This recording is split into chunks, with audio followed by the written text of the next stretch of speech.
cette carte a été faite par une association qui s'appelle Passerelle Citoyenne, qui travaille sur ces éléments-là, qui le fait avec la mairie, sachant que je pense que l'enquête qu'on avait fait pour montrer qu'il y avait des gros problèmes de circulation en vélo il y a 1 an et demi a fait que la mairie a réagi sur ce sujet, mais il reste plein de points noirs qui ont été identifiés.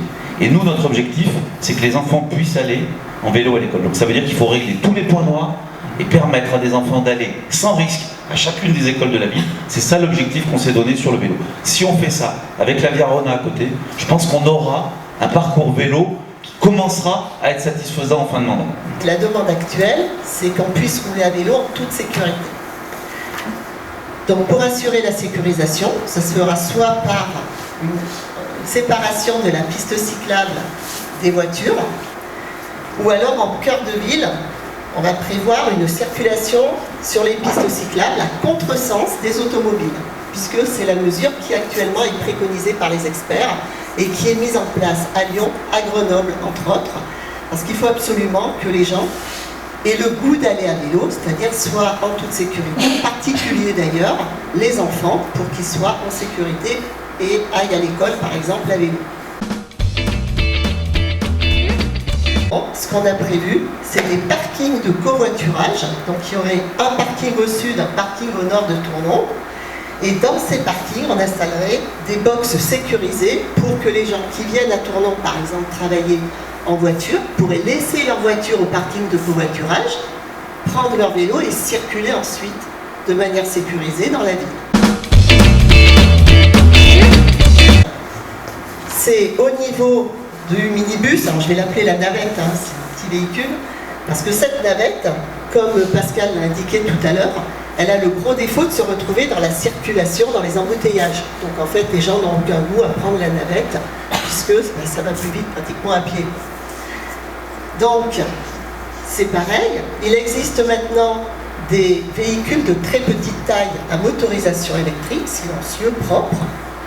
Et ces véhicules de petite taille peuvent donc circuler dans des rues très étroites. Donc à ce moment-là, on peut penser à des portions dédiées pour que la navette ne se retrouve plus dans les embouteillages, parce qu'elle pourra emprunter des rues, des portions dédiées, par exemple la rue du Doubs, que j'ai matérialisée ici, ou alors d'autres rues le long du Rhône. Ça, c'est une ville comme Rambouillet. C'est des gens qui utilisent des navettes sur mesure. C'est-à-dire qu'aujourd'hui, on parle toujours de bus standard, on parle toujours de bus, notre bus à nous. On fait signe, il s'arrête, il n'y a pas d'abri-bus, donc quand il pleut, personne ne le prend, mais même quand il ne pleut pas, les gens ne le prennent pas quand même.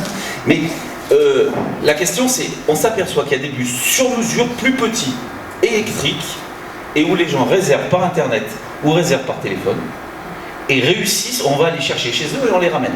Et c'est sur certaines lignes, sur certains endroits, où c'est rural, ou au contraire c'est un centre-ville quand c'est très encombré, parce que le sur-mesure diminue le nombre de flux.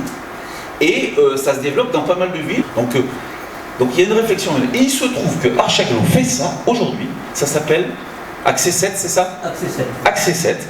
Pour les handicapés, il y a une navette qui vient chercher les gens devant chez eux et qui les emmène jusqu'à Valence et qui les ramène.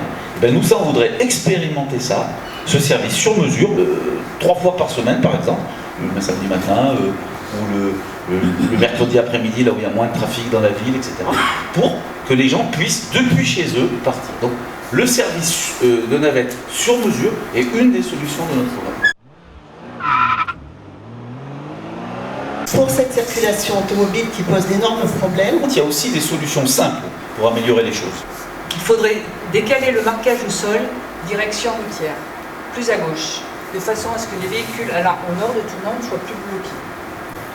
Si on regarde tous les impacts, notamment la sécurité, il faut être conscient que si on décale le marquage au sol plus à gauche, il y a un risque de gêne pour les véhicules, notamment pour les poids lourds venant en face, direction sud.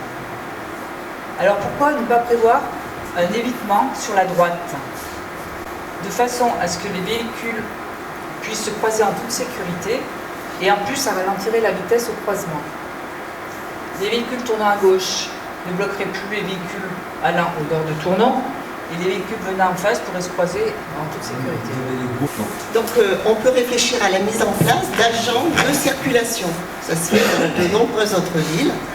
Alors, au lieu que ce soit des policiers municipaux, pour qu'ils ne soient pas pris dans leurs fonctions et qu'ils restent bien mobilisés sur la sécurité, On peut penser à former des agents municipaux et grâce à cette formation, eh bien, ils pourraient quelques heures par jour intervenir dans les ronds-points ou les carrefours où la circulation est difficile. Alors, la mesure est intéressante parce que du coup, elle se fait sans surcoût puisqu'il s'agit uniquement d'une réaffectation des agents municipaux sur leur emploi du temps pendant quelques heures par jour. Alors vous me direz, pendant ce temps-là, il ne faut pas autre chose. Mais si on pense que la circulation, c'est une priorité de tournant, il faut affecter des moyens prioritaires. Et affecter quelques heures par jour d'agents municipaux pour aider à fluidifier au moment où c'est le plus difficile, ça nous paraît une mesure simple, mais qui permettrait d'améliorer les choses. Et nous, on a enquêté, on s'est dit, et s'il y avait un jour un rond-point atteint, on a calculé les débits, ça irait beaucoup plus vite. Donc on a posé la question, à la mairie de Tain, on nous a dit, ça ne marche pas. On a essayé, mais c'était il y a 5 ou 6 ans. Aujourd'hui, les progrès du génie civil font que nous, on pense qu'il faut remettre en question cette idée-là, parce que cet endroit-là, devant la mairie de Tain, débloquerait le pont-tourcier et ça fluidifierait les choses. Alors on dit, c'est trop compliqué, il va falloir empiéter sur les trottoirs de la mairie ou de l'autre côté, etc. Et bien, c'est pas parce que c'est difficile qu'il ne faut pas l'étudier. La circulation à tournant, c'est difficile. À ce sujet-là, on pense qu'il faut l'étudier.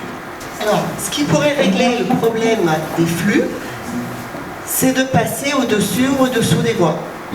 Donc on peut envisager par exemple un passage souterrain qui serait bien sûr sécurisé, fermé la nuit, doté de caméras, parce qu'il ne faut pas qu'il soit mal fréquenté non plus. Alors il faut être conscient que la réalisation de cet ouvrage est soumise à contrainte, parce qu'il faut regarder la nappe phréatique, il peut y avoir des réseaux sous les voies, donc le dossier est assez lourd à étudier, ça engendre des travaux, mais c'est une solution qui est très efficace. Donc, il faut qu'on s'attache à monter un dossier, à budgétiser un tel dispositif. Et puis, il y a une autre possibilité, c'est passer au-dessus de la voie. Et là, c'est avec des passerelles métalliques sécurisées également. Là aussi, il y a des contraintes parce qu'on a des problèmes de gabarit du fait qu'il y a des convois exceptionnels qui passent sur la RN 86. Mais c'est envisageable. Donc on va s'attacher également à étudier toutes ces solutions et surtout leur faisabilité et si elles sont faisables, de les budgétiser. Mais les passages piétons, ils sont là pour orienter les gens. Vous avez raison, c'est pas obligatoire. Donc en supprimant, on orientera les gens à passer plus ensemble, et donc ça peut améliorer les choses dans un premier temps. Mais il y aura toujours autant de gens qui traverseront, et il y aura de plus en plus de traversées, entre guillemets, en dehors des passages. Donc il faut aller, deuxième étape, et réfléchir à voir si on peut passer dessous ou dessus. Quand on interroge les gens, il y en a qui disent dessus, d'autres dessous, d'autres qui disent aucune des deux ne marchera, mais nous on va travailler à voir quelle est la solution budgétairement et après derrière en termes d'efficacité et d'esthétique.